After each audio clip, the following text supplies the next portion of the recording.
अस्सलाम वालेकुम।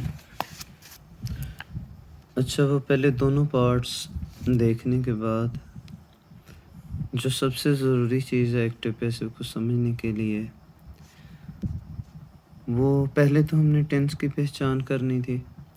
वो मैं पिछले पार्ट्स में आपको बता चुका हूँ कि किस तरह से करनी है। उसके बाद अब हमने देखना है कि उस फ़िक्रे के अंदर कितने हिस्से हैं और वो उनको हम क्या कहते हैं। तो सबसे पहले हम देखें तो इस फ़िक्रे के अंदर सब्जेक्ट के बाद कोई हेल्पिंग वर्ब नहीं है और दरमियान में वर्ब की फ़र्स्ट फॉर्म यूज़ हुई है। तो ये हमारा प्रेज़ेंट इंडेफ़िनिट टेंस का फ़िक्र है। अब हमें देखना है कि इसके अंदर 3 वर्ड्स हैं। इनको अगर हम लेबल करें तो पहले वर्ड को हम सब्जेक्ट कहते हैं। हमेशा इंग्लिश के अंदर सेंटर में जो वर्ब होता है और आखिर पे जो लफ़्ज़ होता है उसको ऑब्जेक्ट कहते हैं। तो मतलब पहला लफ़्ज़ सब्जेक्ट, दरमियान वाला वर्ब और आखिर वाला ऑब्जेक्ट। अब जब हम एक्टिव वॉइस से पैसिव में कन्वर्ट करेंगे किसी भी सेंटेंस को, तो सबसे पहला जो रूल इसका होता है वो ये होता है कि आपका जो ऑब्जेक्ट है वो सब्जेक्ट बन जाता है और आपका जो सब्जेक्ट है वो ऑब्जेक्ट बन जाता है। सादा लफ्ज़ों में इस तरह से हम बात करेंगे कि जो पहला लफ़्ज़ है वो आखिर पे चला जाएगा और जो आखिरी लफ़्ज़ है वो शुरू में आ जाएगा। मतलब शुरू में हम हाकी लिखेंगे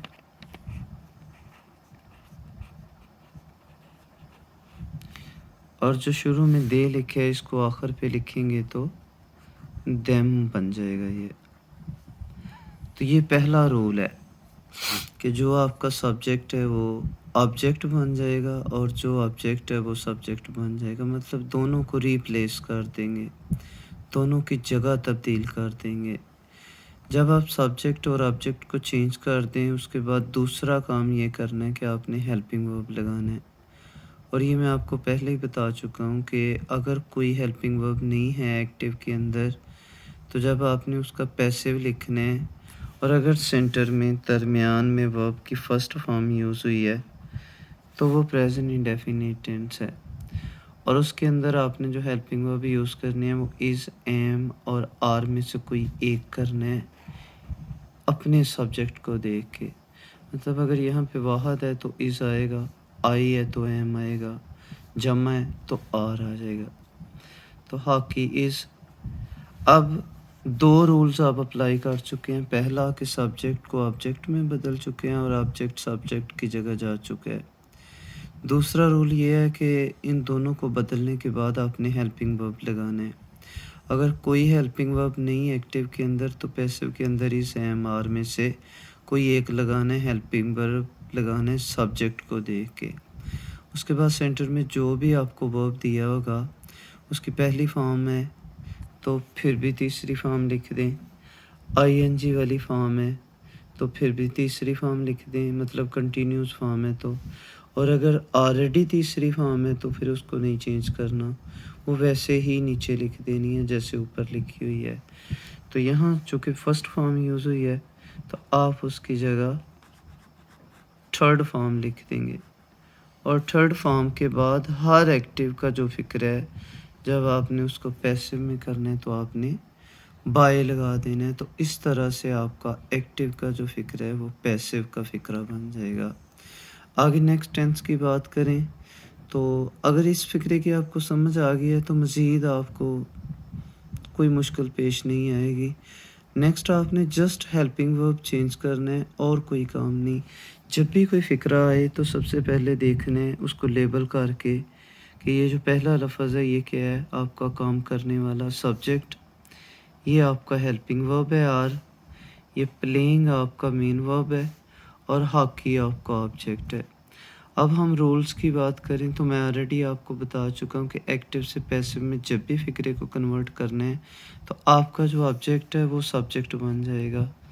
मतलब शुरू में आप क्या लिखेंगे, हॉकी, और आखिर पे आप क्या लिखेंगे, देम।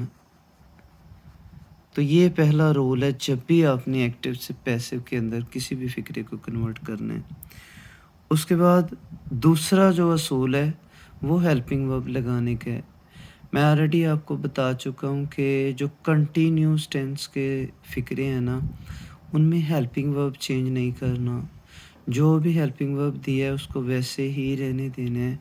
जस्ट आपने आगे बीइंग ऐड करना है। अगर इज़ लगा है तो इज़ ही रहने देना है, एम तो एम ही, आर तो आर। लेकिन एक चीज़ का ख़्याल रखना है कि पहले जो हेल्पिंग वर्ब लगा है वो इस सब्जेक्ट के अकॉर्डिंग लगा है। मतलब यहाँ दे सब्जेक्ट था तो दे के साथ आर ही आता है। अब चूँकि एक्टिव पैसिव में रूल्स हैं कि जो आपका सब्जेक्ट है वो ऑब्जेक्ट बन जाता है और जो आपका ऑब्जेक्ट है वो सब्जेक्ट बन जाता है। तो पैसिव में सब्जेक्ट और ऑब्जेक्ट बदल जाते हैं।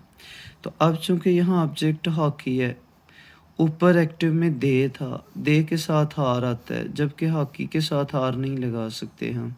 हॉकी चूँकि वाहद है तो इसके साथ इज़ आएगा। तो मैंने कहा था हेल्पिंग वर्ब वही रहने देना है, बस एक लफ़्ज़ का इज़ाफ़ा करना है और वो है बीइंग।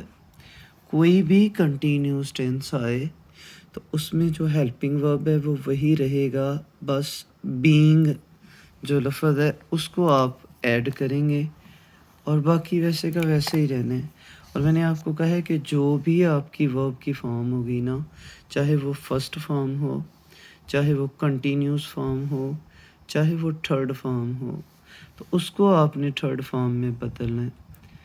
तो यहाँ पे प्लेड आ जाएगा और तीसरी फ़ॉर्म के बाद आपने बाय ऐड कर देना है, तो आपका जो फ़िक्रा एक्टिव का है वो पैसिव में कन्वर्ट हो जाएगा। अब अगर हम प्रेज़ेंट परफ़ेक्ट की बात करें, तो ये भी सेम उसी तरह से आपने करना है। पहला काम ये करना है कि ये देखना है, इसको हम सब्जेक्ट कहते हैं, ये हमारा हेल्पिंग वर्ब है, ये हमारा मेन वर्ब है और ये हमारा ऑब्जेक्ट है। अब रूल्स सेम ही हैं सब में, जस्ट हेल्पिंग वर्ब चेंज होता है, बाकी तो तकरीबन वही है ऑलमोस्ट। यहाँ भी हम यही करेंगे कि जो हमारा हॉकी है वो ऑब्जेक्ट है तो ये क्या बन जाएगा, ये हमारा सब्जेक्ट बन जाएगा। और जो दे सब्जेक्ट है ये आखिर पे जाएगा तो ये क्या बन जाएगा, ये हमारा ऑब्जेक्ट बन जाएगा।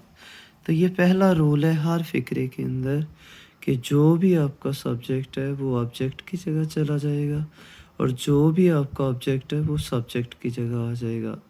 जब आप सब्जेक्ट और ऑब्जेक्ट को चेंज कर लें तो अगला रूल है आपका हेल्पिंग वर्ब लगाने का।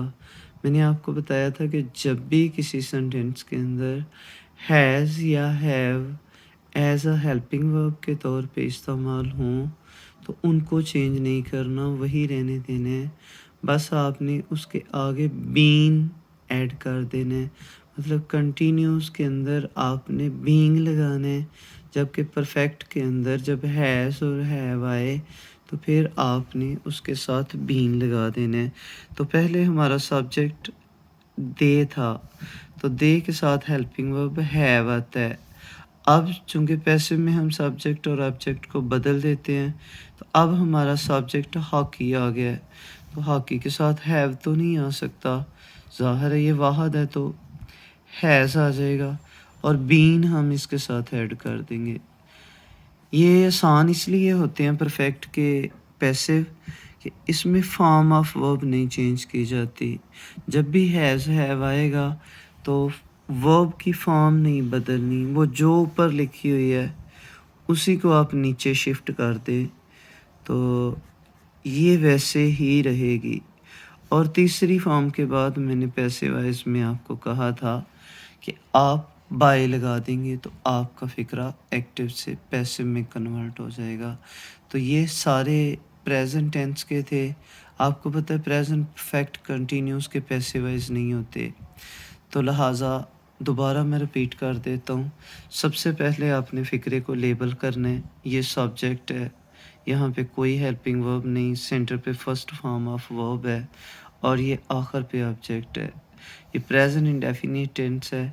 अगर कोई हेल्पिंग वर्ब ना हो, फर्स्ट फॉर्म हो तो प्रेज़ेंट इंडेफिनिट होता है। कोई हेल्पिंग वर्ब ना हो, सेकंड फॉर्म हो तो पास्ट इंडेफिनिट होता है। तो प्रेज़ेंट इंडेफ़िनिट में करना ये है कि ये दोनों की जगह चेंज करनी है। जगह चेंज कर दिया आपने दोनों की, उसके बाद हेल्पिंग वर्ब लगाना है। इज़, एम, आर में से कोई एक सब्जेक्ट को देख के वर्ब की तीसरी फ़ॉर्म लगा देनी है और तीसरी फ़ॉर्म के बाद बाय लगा देना है। तो प्रेज़ेंट इंडेफ़िनिट को एक्टिव से पैसिव में इस तरह से आप कन्वर्ट कर सकते हैं। दूसरा हमारा जो टेंस है वो है प्रेज़ेंट कंटीन्यूअस। अगर हेल्पिंग वर्ब इज़, एम या आर इस्तेमाल होगा तो आपको समझ आ जाएगी कि ये प्रेज़ेंट कंटीन्यूअस है। तो इसमें भी वही फ़ॉर्मूला है कि ऑब्जेक्ट और सब्जेक्ट को आप सबसे पहले चेंज करें और इज़, एम, आर जब भी आएगा हेल्पिंग वर्ब चेंज नहीं करना, वही रहने देना है। बस बीइंग ऐड कर देना है, इज़ बीइंग, एम बीइंग या आर बीइंग।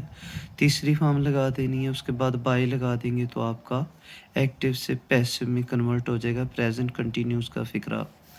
अब प्रेज़ेंट परफ़ेक्ट की बात करें तो यहाँ भी सबसे पहले ये सब्जेक्ट है, ये आपका हेल्पिंग वर्ब है, ये आपका मेन वर्ब है और ये आपका ऑब्जेक्ट है।